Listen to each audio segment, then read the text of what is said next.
Welcome to the Deep Dive. Today we're tackling a really significant and quite complex situation unfolding in Taiwan. That's right. A whole wave of recall efforts aimed at numerous legislators. Yeah, and we've got a bunch of news sources to help us unpack it. Articles from Liberty Times, TVBS, United Daily News, China Times, T Today, CNA, and PTS.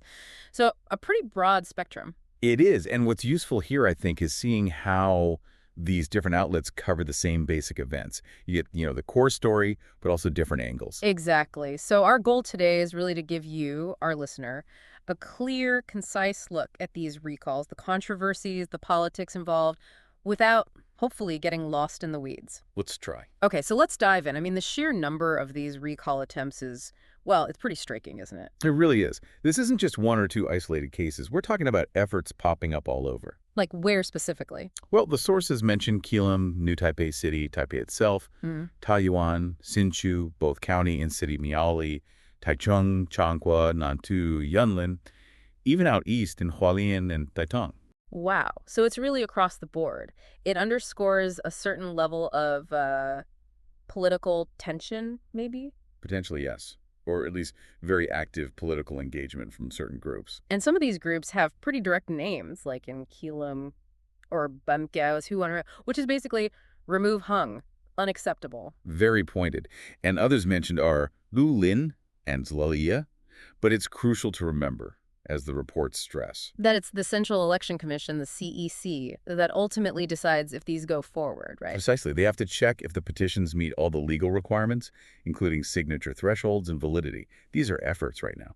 Right. Efforts that seem to be hitting some serious roadblocks, particularly around the signatures themselves. Yes, that brings us to a really major point of contention.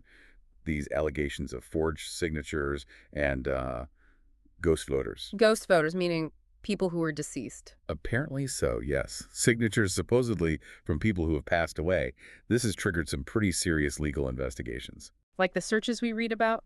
The new Taipei city prosecutors going into KMT party offices. Exactly. They searched the Kuomintang, that's the KMT district headquarters, in both Banquo and Sanchong.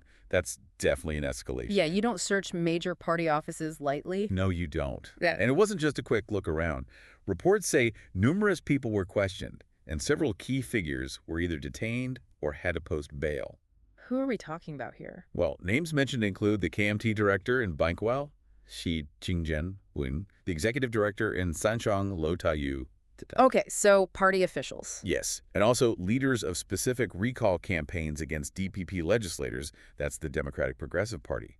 People involved in trying to recall Su Qiaowei, Wu Qiming, Chang Honglu, and Li Kuncheng, names like Tan Chenyao, Wang Yuzhen, Li Qingxiang, Su Weihao, and Sung Qinliang. And the charges. What are the actual accusations? The reports mention violations of the Personal Data Protection Act, which is serious in itself, and also forgery of public documents, falsifying signatures on an official petition, basically. Not minor things at all. Forgery, misuse of data, that cuts to the heart of the process. Absolutely. Yeah. Which is why it's blowing up into such a controversy. And the KMT's response has been pretty forceful, from what I gather. Oh, yes. They're hitting back hard. Yeah. Accusations of political persecution by the ruling DPP. They're questioning the timing, especially with President Lei doubling as DPP chair, suggesting it's politically motivated. That's the core of their argument. Yeah. They see it as the government using the justice system to squash legitimate democratic activity, the recall effort itself. But, I mean, isn't there also an argument that authorities have to investigate credible claims of fraud, regardless of politics? Well, that's the other side of the coin, isn't it? Yeah. The DPP would likely argue these investigations are vital to protect the integrity of the recall process itself from illegal actions. It's a classic political clash. And Lu Xiaoyan, the Taichung mayor, she's been quite outspoken. Very. She's a major KMT figure, and she strongly condemned the investigations. Called it an abuse of judicial power, suppression of democracy. What's her reasoning? Her point, essentially, is that the groups organizing recalls don't have the power or resources to verify every signature like, say, a household registration office does. Ah, okay. And she argues the CEC already has ways to flag and fix errors in petitions. So, going after the organizers with these heavy investigations at this stage is, in her view, disproportionate and politically driven. So basically, let the system handle errors, don't criminalize the organizers for mistakes they couldn't necessarily prevent. That seems to be the gist of her argument, yes. It highlights this tension over responsibility and process in verifying signatures. But then you have the DPP side, Su Qiaohui, one of the targeted legislators. She had something specific to say. She did. She claimed that when her recall petition first came in for review, there was a suspiciously high number of deceased people listed. A high number. Suspiciously high, in her words, which, she argues, points towards large-scale, deliberate forgery, not just random errors. And that, from her perspective, fully justifies the investigations. So a direct counter-evidence of potential widespread fraud necessitates a strong response. It really shows the divide. Absolutely. Two completely different interpretations of the same situation. And the KMT seems worried this isn't over. There was mention of Taipei potentially being next. Yes, a KMT council member in Taipei, Li Mingxian, voiced concern that their city headquarters might be the next target for searches. And the Taipei KMT chairwoman, Huang Luchenju. She denied any deliberate fabrication, but did admit the whole situation is causing immense pressure, even making her feel unwell, though she also said she'd cooperate fully with any investigation. So acknowledging the seriousness, denying intent, but clearly feeling the heat. That sums it up well. It shows the pressure building within the party. Okay, now I need to shift gears a bit because related to one of these recalls, there was this, well, frankly, bizarre and disturbing incident involving Nazi symbols. Yes, that was really quite shocking. It involves Song Qianliang, the leader of the campaign against DPP legislator Li Kuomintang. What exactly happened? When he went to report to the prosecutor's office, he was seen wearing a swastika armband, he gave a Nazi salute, and was carrying a copy of Hitler's Mein Kampf. Wow. I mean, just wow. And then later, reportedly, he posted the Nazi slogan, Sieg Heil, online. That's incredibly inflammatory. Well, what was the reaction? I imagine international representatives in Taiwan weren't happy. Not at all. The German Institute Taipei called it shameless. The Israeli representative expressed deep concern and strong condemnation, saying it harms Taiwan's image. Very swift, very strong responses. As you'd expect, using those symbols is just beyond the pale in any political context. Absolutely. It carries enormous historical weight, represents genocide and horrific ideology. To see it used so openly in a political campaign is deeply offensive. So how did the KMT, the party he's associated with via the recall effort, respond? The KMT New Taipei City Party office put out a statement saying his behavior was personal and they wouldn't comment further. Just personal behavior. No condemnation. That was the reported initial response. Sung himself, meanwhile, apparently reacted angrily, called the DPP a plague, and kind of doubled down, saying the bad signatures were just because people couldn't stand it anymore. So no remorse, just deflection and more inflammatory language. Seems that way. And the KMT's personal behavior line is interesting, given the strong international reaction.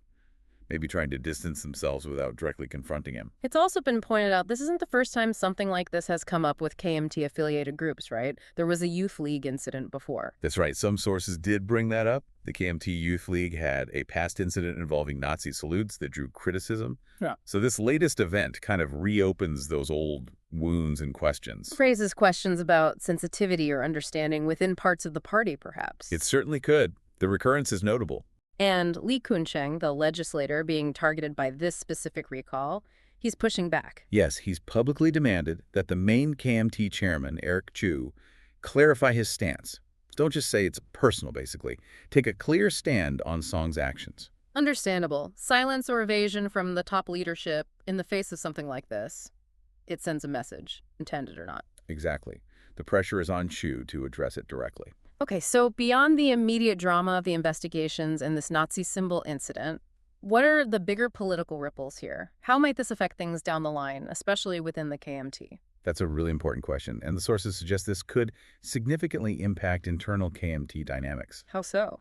Well, one major point emerging is that this whole situation seems to be increasing the likelihood of Taichung Mayor Liu Xiaoyan making a run for the KMT party chairperson job. Ah, okay. That's been speculated about before, hasn't it? It has, but these events seem to be adding fuel to that fire.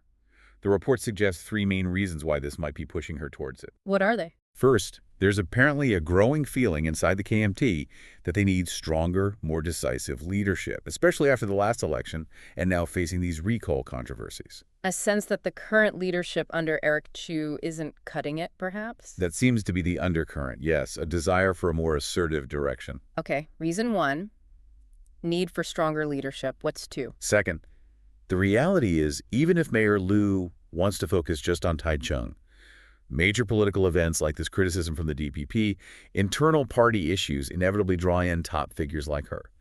Staying completely above the fray might not be practical. So she's going to be affected by party matters anyway. Might as well take the reins. That could be part of the thinking. And the third reason, which might be the most strategic, Yes. is the perceived lack of really strong mutual trust between the current chairman, Eric Chu, and the TPP, the Taiwan People's Party. The relationship with Ko Wen-je's party. Why is that so crucial? Well, looking ahead to 2028, if Liu Shoyen has presidential ambitions, a shaky relationship with the TPP could be a major handicap. Think back to the difficulties in forming the Blue-White Alliance last time. Right, that fell apart quite spectacularly. So the idea is Liu might feel she could build a better bridge to the TPP? Or that the current leadership's relationship with the TPP is a vulnerability she needs to address if she wants a shot at the presidency. A stronger KMT-TPP understanding would likely be seen as key. And is there anyone else likely to challenge Chu for the leadership? Interestingly, the sources suggest there isn't a really strong, obvious alternative candidate right now. So if Liu decides to go for it, she might have a relatively clear path. Potentially, yes. That lack of a strong rival could make a bid from her more feasible, maybe even more likely to succeed. And there's even talk about how she might run the party if she takes over. Something about a secretary general system. Yes, there's speculation she might implement that. Essentially, delegate the day-to-day running of the party to a powerful secretary general. Why would she do that? To allow her to remain focused on her job as mayor of Taichung, at least for a while still controlling the party's direction ahead of a possible 2028 presidential run. Kind of like having her cake and eating it too. Run the party by proxy while governing the city. It could be seen that way, a strategic balancing act. And the timing speculated for any announcement is maybe July or August, after the current recall heat dies down a bit. It paints a picture of some serious behind-the-scenes maneuvering. And it's mentioned that Liu and Chu used to have a decent relationship, but her advisors are worried now. Yeah, reports suggest that while their personal relationship might have been okay, people around Liu are concerned about a lack of deep strategic trust between them, especially regarding future alliances like with the TPP. That seems to be a driving factor. Okay, so let's try to bring it all together then. We've got these widespread recall efforts. Triggering major investigations into signature validity, implicating KMT officials and recall leaders. And then this incredibly jarring Nazi symbol incident layered on top. It's all happening.